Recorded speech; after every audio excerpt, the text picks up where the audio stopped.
Welcome to Security Weekly. I'm your host, Matt Alderman. It is day 3 at RSAC Conference 2020. We are in Broadcast Alley in Moscone West. Joining me for this interview is a really good friend, Todd Weller, Chief Strategy Officer at Bandura Cyber. Welcome. Welcome. I'm glad to be back. It's been a while. It's been a while. It's funny because every once in a while you and I get on email going, I got to get back on the show. It's so much fun. And, when everybody comes to San Francisco, it's a really great opportunity, I think, to really sit down with different folks and kind of get updates on where things are. So what's going on at Bandura Cyber lately? A lot of good stuff. So there's been a lot of positive change in the last 6 months. So we had a leadership change. New CEO came on board.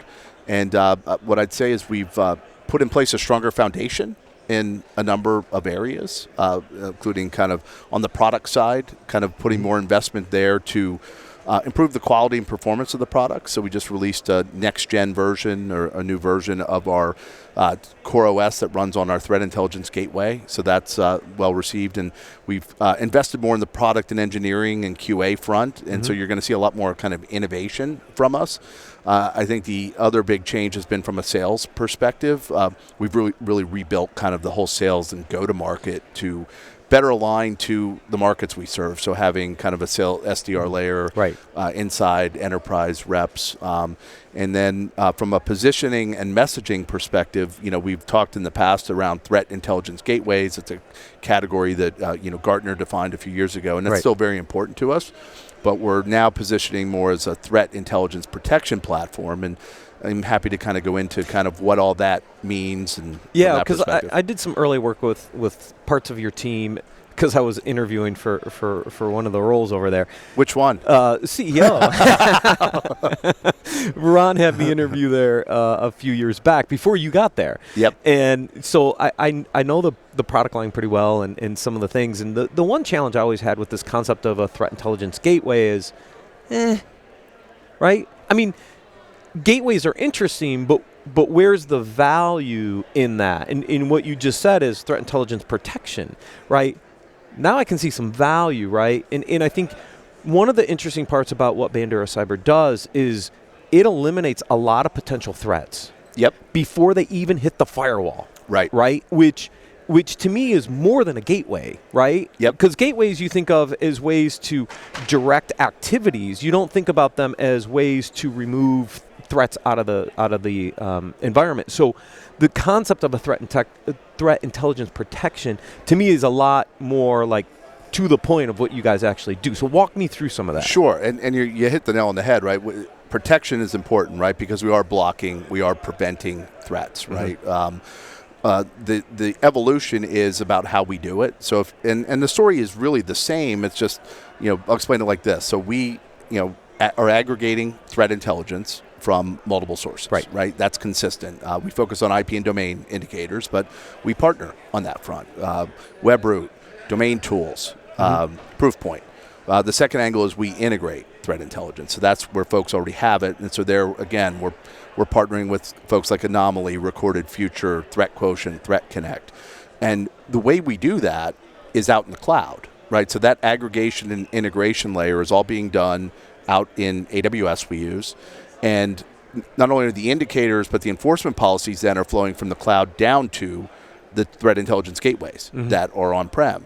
And so that's kind of the holistic approach. And if you think of kind of vision long-term, and I'll come back to the gateway piece, that our gateway is critical today. So it adds a ton of value relative to what you mentioned with the firewalls, and I can talk about examples of that. But there's also a future where maybe we're not doing enforcement on our gateway. Maybe as we go to AWS, we're doing some enforcement through an AWS native mechanism, right? So giving us that flexibility to deliver threat intelligence from any source and associated enforcement policies to not only our enforcement mechanism, but others. And so it's more of a holistic explanation of how we do what we do, and I do think it better communicates the value, and it's been really well received with customers. Yeah, I mean, what I really love about the product is the firewall has its purpose. And when you throw certain things at it, it just doesn't, it can't scale to do what it was meant to do from that perspective, right? And so by adding this layer on top of the firewalls and getting rid of known threats, makes the firewall's job more efficient at what it is supposed to do. Now, I believe some firewall vendors have attempted to do aspects of what you guys do in the firewall, but then we see them kind of fall over. So I'd like to hear some of those use cases about, what does that look like for somebody that's running, large firewalls across their environment? What kind of performance improvement and impact do they actually see by putting Bandura Cyber in front of that? Yeah, and I'll give you a couple perspectives. And, I'm a reformed Wall Street analyst, so I'm always looking for data points and validating and invalidating things. And I've been here 2 years now, so I can tell you unequivocally that when you talk to folks and you say, you can't put third-party threat intelligence integrated into a firewall at any scale, the heads nod. And these are end users across the spectrum, right? And that's because of what you talked about. Firewalls are doing a lot. Add on encrypted traffic to that. There's more of the load, right? So that is a major challenge. And so that still is a core use case for us. So we have 250 customers today. I'd still say the majority are small, mid-sized enterprises, but we're starting to see more interest going up to the enterprise. And two use cases or two examples I can give you are, one's a large health insurer that has threat intelligence. They use Anomaly as their threat intelligence platform, and they wanted to do enforcement. They had built a homegrown system in their routers using BGP peering. System blew up. Person that developed it was no longer there. They then looked at doing it in their Palo Altos. They couldn't. And, they looked to us as that kind of enforcement mechanism. So they came at it from, how can I enforce at scale? The other important angle there, I would say, and this is a great example to me, was what was last week, is it's not just about what capacity a firewall can handle from an indicator volume, but it's managing blacklists. So last week I got an email from, I called a former customer. It's a bad way to say it, but he was a security guy at one of our customers. He left that company, went to another company that's not a customer. Of course, I tried to recruit him, and he was too busy. But last week, 10 months after, I get an email that says, sorry, it's been a while, but I was thinking of you today because I was screwing around with my Cisco ASAs.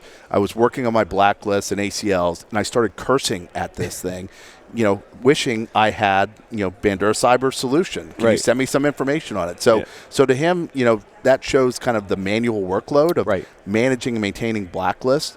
So those are the two major use cases. I'd still say, though, too, when it comes to the small and mid-size org, for them, there's also the threat intelligence play that what we're giving them is broader than what they're getting from Palo Alto or Cisco, and they're valuing that other layer, all the threat intelligence. Yeah, and you talked a little bit as we were prepping for this about open threat intelligence. So you're using a lot of different sources to pull together your threat intelligence to offer, and then customers can tap into that threat intelligence as part of doing some of this protection at the gateway level, right? And so this concept of open threat intelligence is you want to be kind of the aggregator and make it easy to use and really help the protection mechanism, right? Yeah, and so it's interesting. So I Googled open threat intelligence, right? And what you're going to get is open source threat intelligence. And it's not exactly the same, but there's a lot of kind of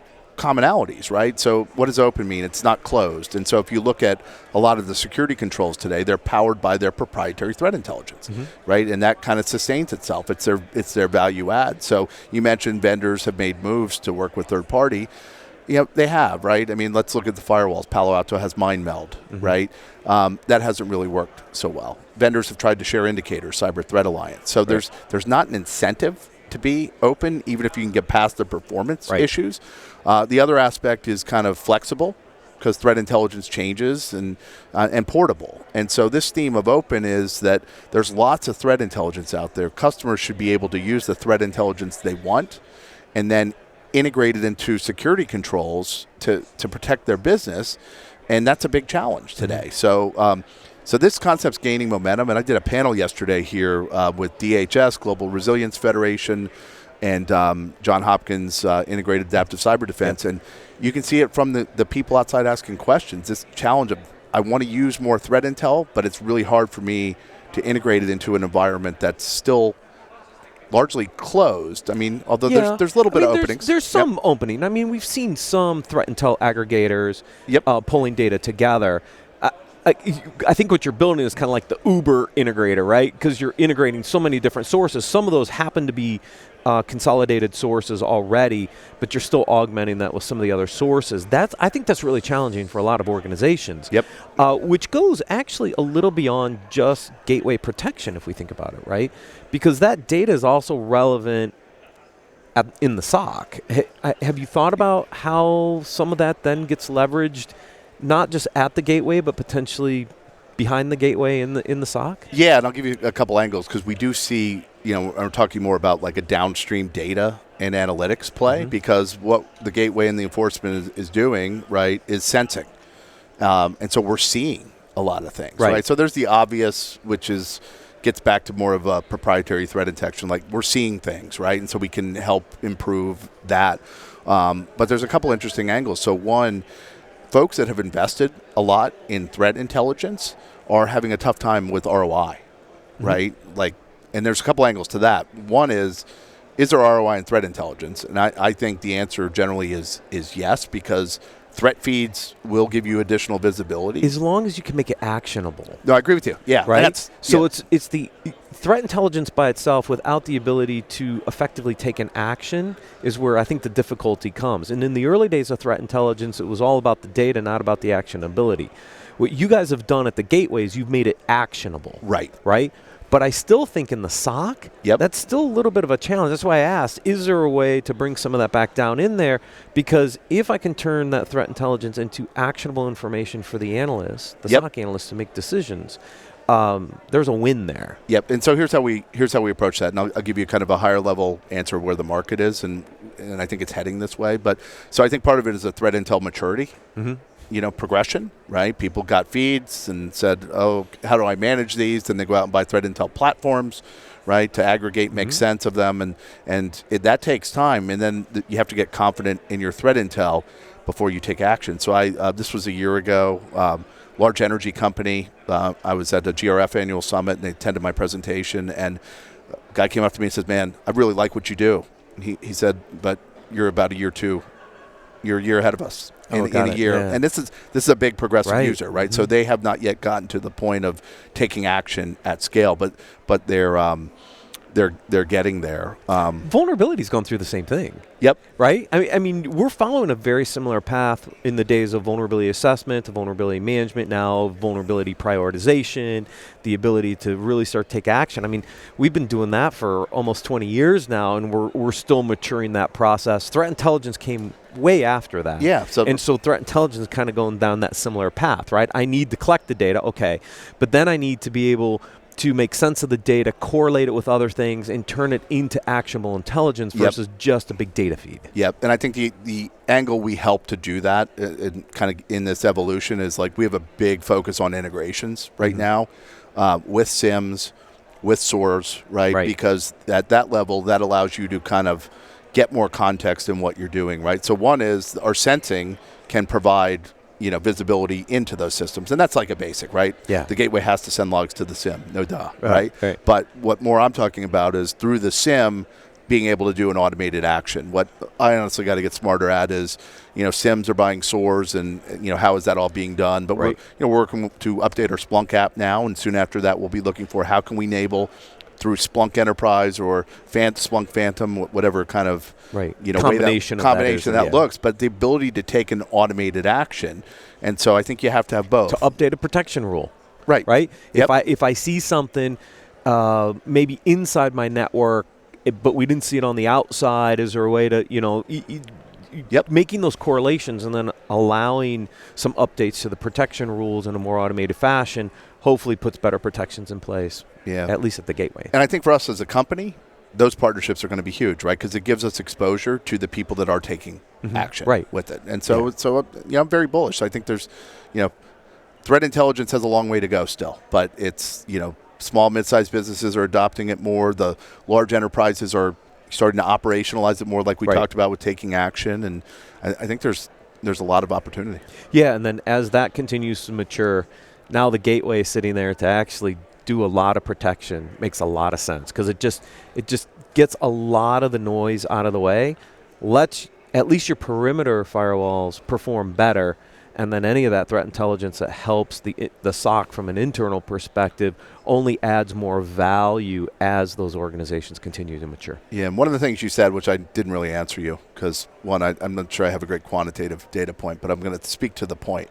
So on the one hand, we're providing another layer of protection, right? There's 3,000 companies. Not that many here, but there's lots of folks that are saying 614. Buy my silver bullet, right, we'll and we think we're different in how we do that with the openness, right? And use the threat intel you want. But the efficiency angle is an important kind of combination there, right? So the fact that not only can we give you another layer of protection, but when you deploy this in front of the firewall, right, you reduce the load on the firewall. Right. Your firewall can do more. You can get more out of it. If you have threat intelligence investments, you can increase your ROI on taking action with threat feeds, but there's also companies that are using a lot that aren't sure what the ROI is. So now you can see which threat feed is adding value in your protection. So I think there's that kind of improving my security is great. Performance and security. Yeah. Right? Yeah. Getting both angles. I'm getting security, but I'm also getting some performance improvement. And for organizations that rely heavily on their perimeter firewalls, that's actually kind of important. Yep, and then the manual workload. Like that example, that